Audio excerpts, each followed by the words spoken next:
I didn't want to believe it. I told myself I was just being paranoid, that I was working too much. That stress was twisting my thoughts into ugly shapes. But something in my gut refused to shut up. Something was wrong with Rachel. She was colder lately, distant. Her phone, once left casually on the counter, was now glued to her hand. She smiled less, kissed me less. And when she did, it felt fake, mechanical, like a performance she didn't want to give anymore. 3 weeks ago, I took a job offer in Dallas. A big contract. More money than I'd seen in years. But it meant leaving home and leaving her for 3 months. I hesitated at first. Not because of the job, but because of her. It didn't feel safe to leave. I didn't trust her anymore. And I hated myself for that. Before I left, I did something I never thought I'd do. I installed a hidden camera in our living room. Not out of curiosity. Not even out of jealousy. But because my instincts were screaming. Because I needed to know. The camera was tiny, disguised in a fake smoke detector. It only recorded motion. It synced to my phone. I told no one. I kissed Rachel goodbye at the airport. She held me like she didn't care if I ever came back. The first week away, nothing happened. Just long, boring footage of an empty living room.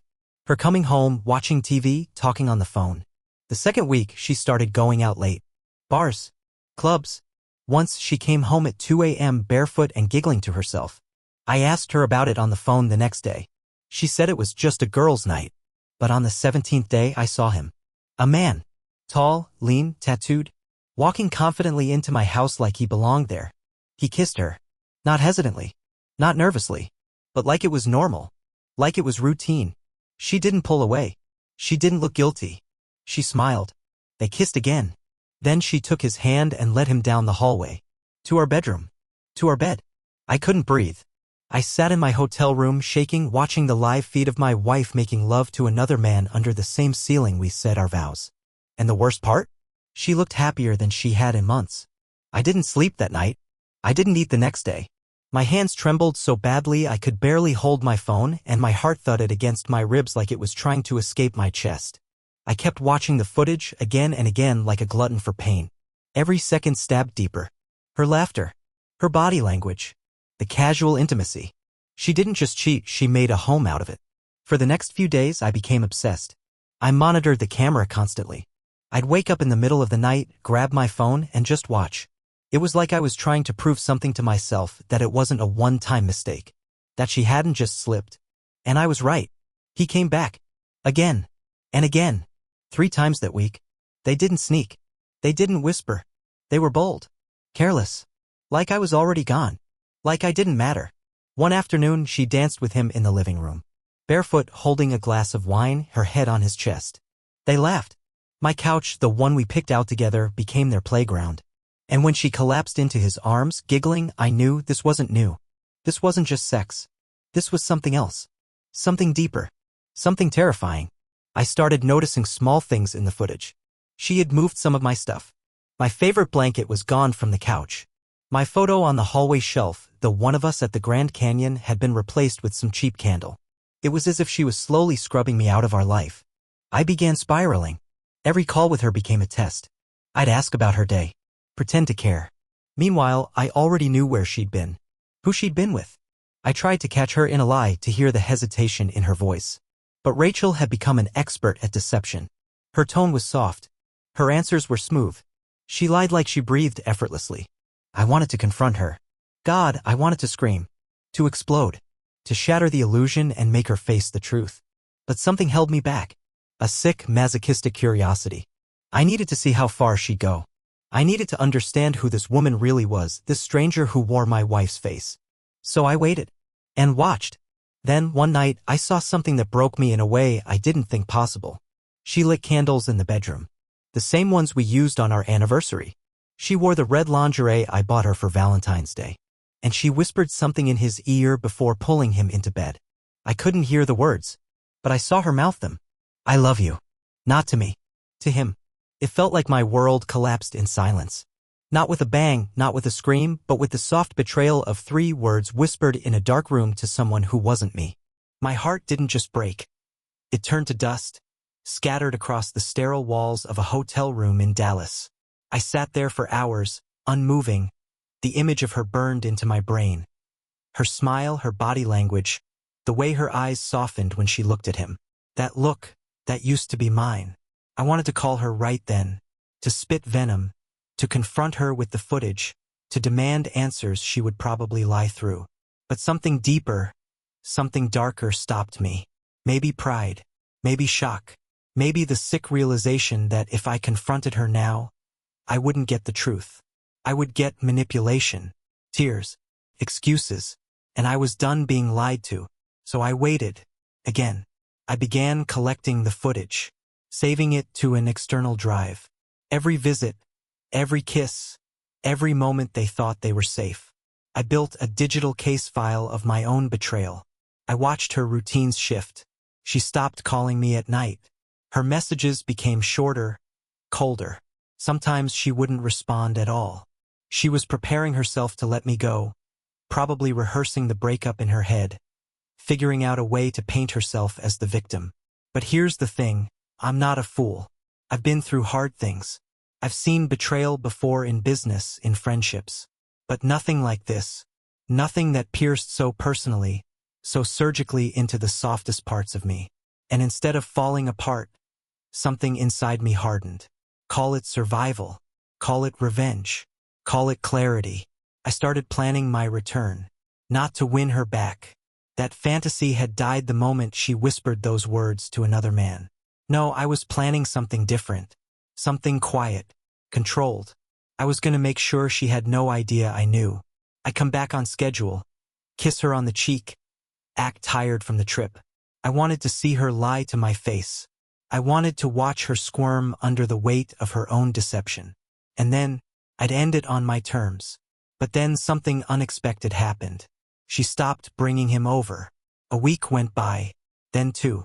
The camera caught nothing unusual. No men, no whispers, no candles. Just Rachel alone watching TV, scrolling her phone, cleaning the apartment. I started to wonder, had she ended it? Did she feel guilty? Or worse, had she moved it somewhere else? Somewhere I couldn't see? The uncertainty gnawed at me.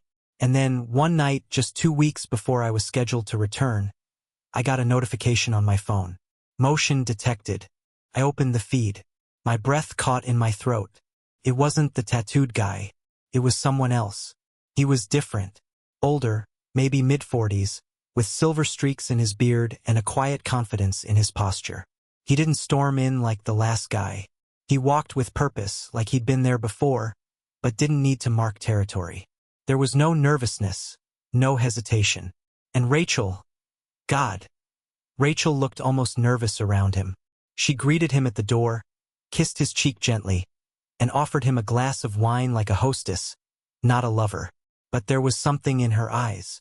A hunger, a flicker of anticipation. They didn't go to the bedroom immediately. They talked. For nearly an hour. I couldn't hear a word, but I watched her body language. The way she leaned in, touched his arm, smiled that smile I hadn't seen in months. It wasn't lust. It was reverence, admiration, like she looked up to him. That was the moment I realized something deeper was going on. This wasn't random. This wasn't just cheating. Rachel wasn't lost. She was searching for something, and she'd found it in him. Not just sex, power, tension, maybe security, maybe even money. I looked closer at the man. His watch alone looked like it cost more than my monthly rent. His shoes were polished, his jacket designer. This wasn't some fling from Tinder. He was established. He was someone. They eventually went into the bedroom, but slower this time. She lit candles again, those same anniversary candles, and dimmed the lights. This wasn't spontaneous. This was ritual. Like she'd rehearsed it. Like she had a routine. I felt sick.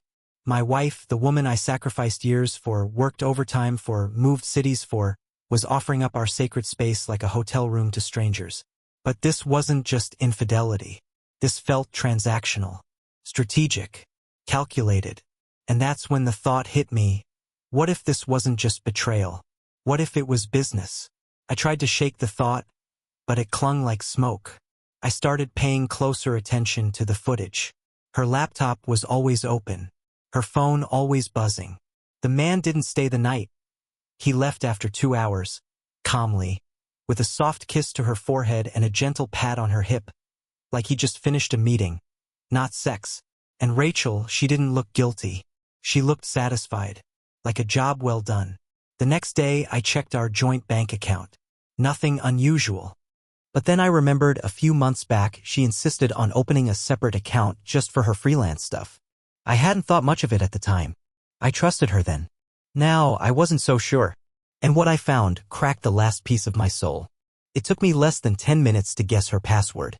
She'd always been careless with that sort of thing. Birthdays, pet names, the usual combinations.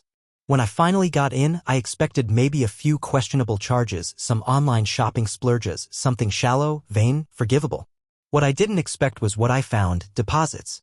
Large, consistent, and clearly from the same source. Transfers labeled with obscure memo lines like consulting, event services, private sessions. Thousands of dollars. Weekly.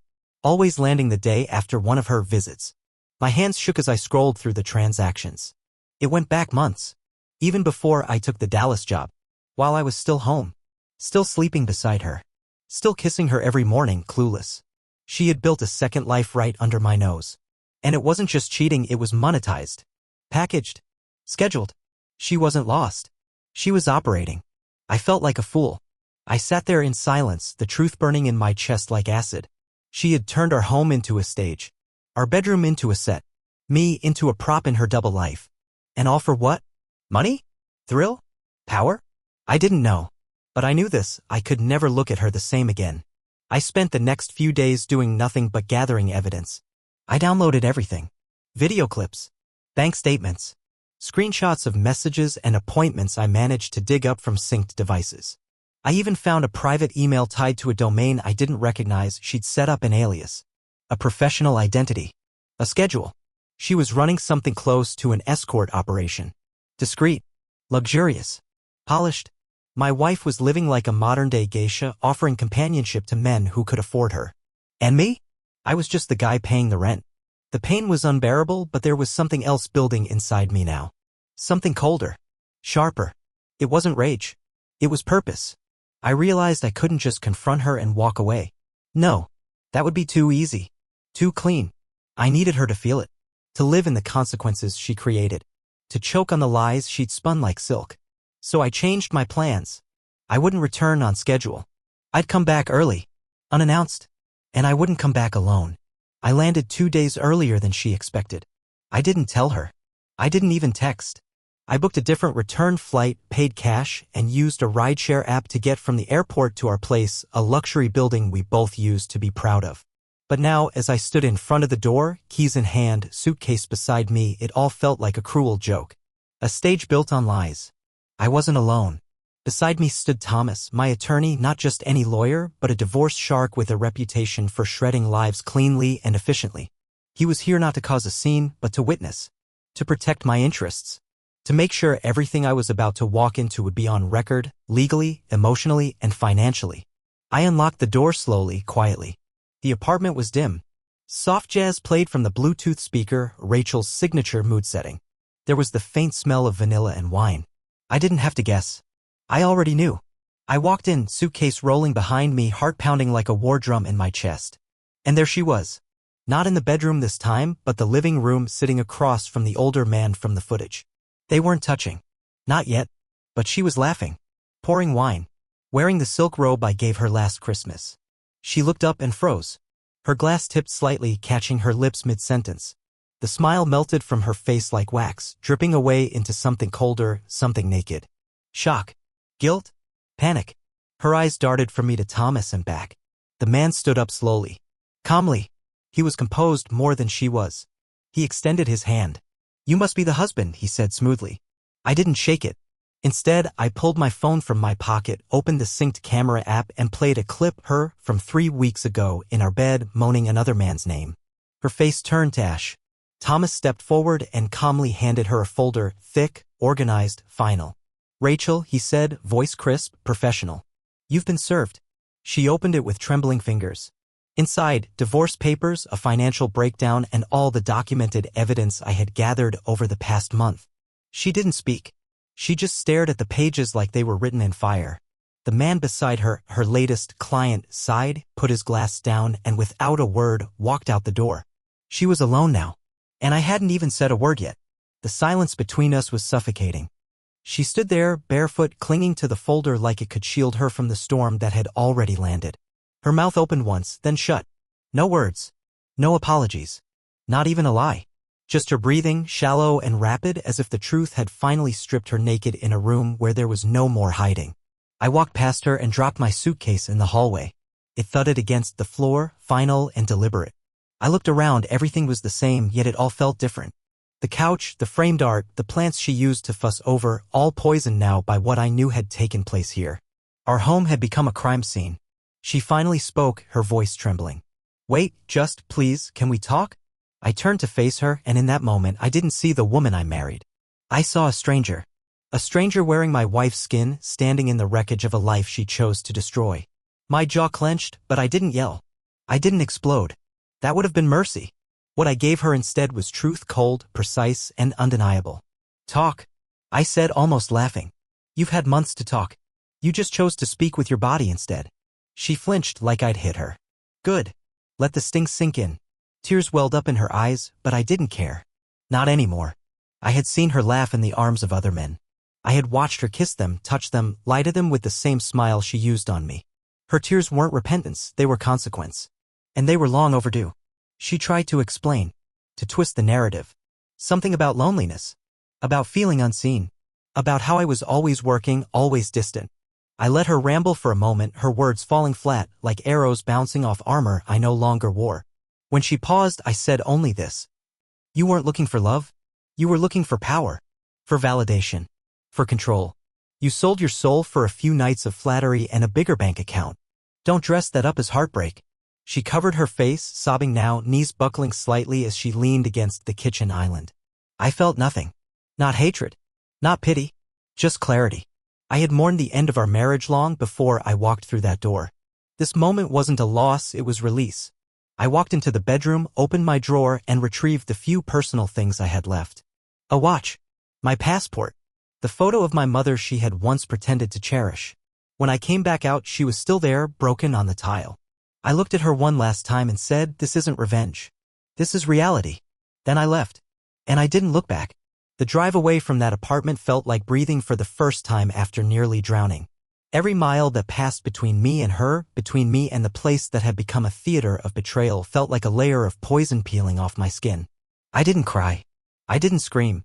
I just stared out the window as the city passed by, wondering how I had become so blind to the truth and why the truth felt so liberating now that it was fully exposed. Thomas said nothing for most of the ride. He knew. This wasn't a moment for legal strategy or polite conversation. This was the quiet after a personal hurricane. When we finally reached the hotel I had booked under a new name, I thanked him, shook his hand, and told him I'd be in touch soon. There were still assets to divide, names to be removed from deeds, accounts to close. But emotionally, my part was already finished. I sat in the hotel room that night, not watching TV, not scrolling through my phone. Just thinking. Remembering.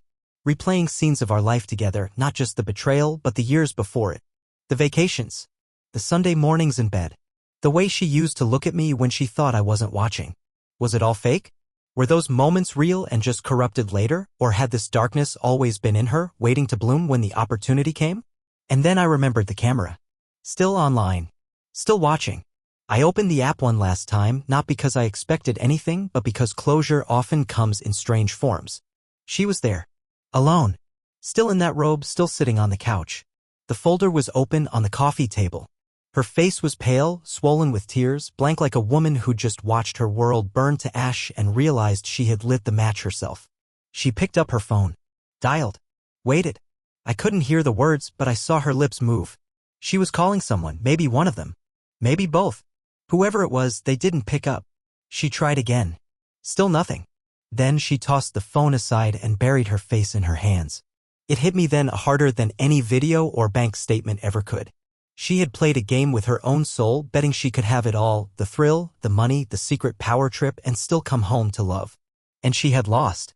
Completely. The days that followed felt eerily still, like the world had paused to let me catch up with everything I just lived through. I stayed in that hotel longer than I planned, partly because I didn't know where to go, but mostly because I needed the quiet.